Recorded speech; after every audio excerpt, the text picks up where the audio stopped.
क्या आपने कभी गौर किया है कि हम ज़िंदा लोगों से उतनी हमदर्दी का इज़हार नहीं करते जितना कि हम मर जाने वाले लोगों से करते हैं। हालाँकि हमदर्दी की ज़रूरत तो ज़िंदा लोगों को होती है। अब जेसिका के वाक़ये को ही ले लीजिए।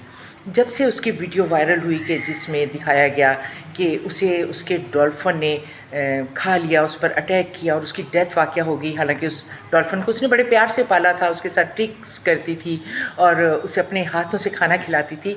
तो तब से लोगों में एक बेचैनी और परेशानी की लहर दौड़ गई और लोगों ने सोशल मीडिया पे कमेंट्स लिखे कि काश जेसिका ज़िंदा रहती, काश कोई पानी में जंप कर जाता और उसे बचा लेता और मतलब लोग स्ट्रेस में चले गए।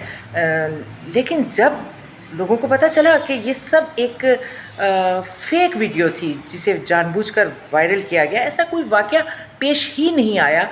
और उसके बाद जब जेसिका का अपना स्टेटमेंट आ गया कि मुझ पर बिल्कुल मेरे डॉल्फ़िन ने कभी हमला नहीं किया और ऐसा कोई वाक़या नहीं हुआ और मैं ज़िंदा हूँ, और वो चीख-चीख कर कह रही थी कि मैं ज़िंदा हूँ, आई एम अलाइव। फिर उसके पेरेंट्स के साथ भी उसकी एक वीडियो सामने आई जिसमें वो कह रही थी कि ऐसा कोई वाक़या नहीं हुआ और मैं बिल्कुल ठीक हूँ, खैरियत से हूँ, मैं ज़िंदा हूँ।